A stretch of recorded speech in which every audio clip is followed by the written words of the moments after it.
Buenas tardes, hoy les vengo a hacer un TikTok. Mi nombre es Alejandro López Mejía y trata sobre la materia de lógica jurídica, en lo que hablaré sobre los temas de la creación de las normas jurídicas, el derecho como jurisprudencia o interpretación y aplicación con las normas, el silogismo judicial, la congruencia de los hechos y la norma jurídica y los hechos en el derecho y prueba jurídica y la crítica del silogismo judicial.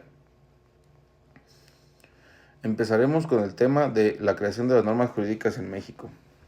En México, la creación de normas jurídicas sigue un proceso legislativo que involucra al Congreso de la Unión, que es la Cámara de Diputados y la Cámara de Senadores, el Poder Ejecutivo y en algunos casos legislaturas estatales. El proceso se divide en las siguientes etapas, que es la iniciativa. La presentación de la iniciativa puede realizarla el presidente de la República, diputados y senadores, las legislaturas de los estados y en algunos casos específicos los ciudadanos mediante mecanismos de participación ciudadana.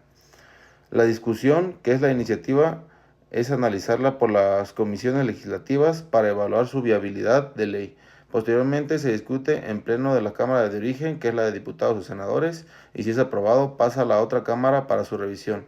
La aprobación, si ambas cámaras aprueban el proyecto, este es enviado al Ejecutivo. La sanción, el presidente de la República puede sancionar la ley, es decir, aprobarla para su promulgación, vetar la ley devolviéndola al Congreso para su modificación o rechazo y su promulgación y publicación.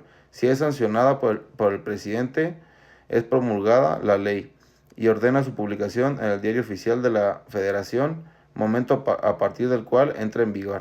Su vigencia. La ley entra en vigor según lo indicado en su texto o conforme a lo plazado para su entrada en vigor después de su publicación. El derecho como jurisprudencia o interpretación y aplicación de las normas.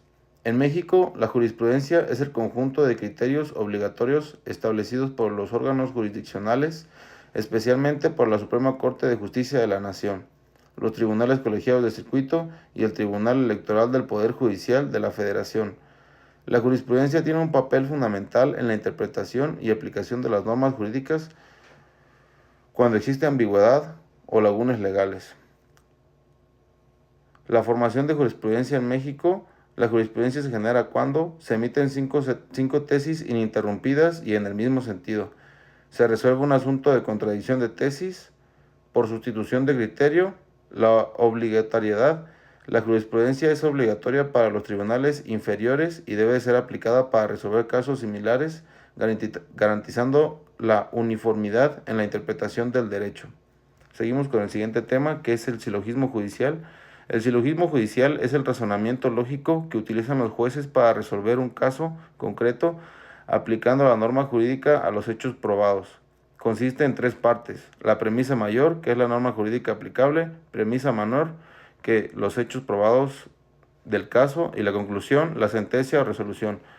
Un ejemplo puede ser: premisa mayor, quien hurta una cosa ajena sin consentimiento del dueño comete el delito de robo.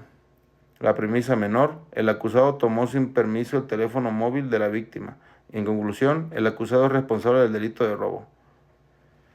Seguimos con el siguiente tema, que es la congruencia de los hechos y la norma jurídica. La congruencia implica que la resolución judicial debe guardar correspondencia entre los hechos probados y la norma aplicada. Esto significa que los hechos analizados deben ser los mismos que los que fueron planteados en el juicio.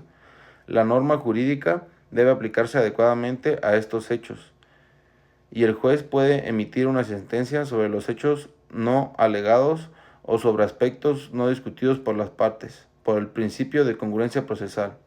Una sentencia incongruente puede ser impugnada mediante recursos legales como el amparo directo. El siguiente tema son los hechos en el derecho y prueba jurídica. En el ámbito jurídico, los hechos son acontecimientos o situaciones que pueden producir consecuencias jurídicas. Estos hechos pueden ser hechos jurídicos, acontecimientos que producen efectos jurídicos sin la intervención de la voluntad humana, como el ejemplo puede ser la muerte o el nacimiento. Actos jurídicos, conductas humanas, voluntarias que generan efectos jurídicos, como algún ejemplo puede ser un contrato, el matrimonio. Para probar estos hechos se recurre a la prueba jurídica, que puede ser la documental, que es escrita o registra, que acredita un hecho.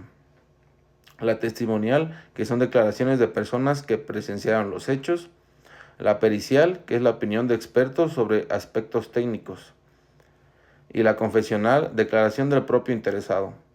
El juez evalúa las pruebas conforme a principios de valoración probatoria para determinar la verdad jurídica de los hechos.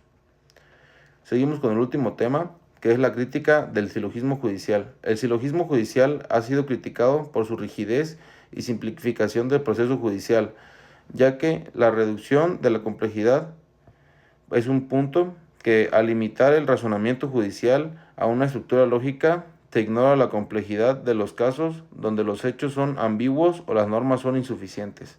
Otro punto puede ser la falta de flexibilidad, donde el razonamiento judicial no siempre es un ejercicio mecánico, pues en muchas ocasiones el juez debe interpretar y ponderar valores y principios y circunstancias sociales. Y otro punto puede ser la descontextualización, que puede llevar a discusiones injustas si no se toma en cuenta el contexto social, político o cultural del caso. Por estas razones, algunos técnicos de derecho proponen un enfoque más heméutico o voluntario, donde el juez no solo aplica la norma, sino que también pondera principios y considera la realidad social para llegar a una decisión justa. Estos fueron todos los temas por el día de hoy. Muchas gracias por su atención.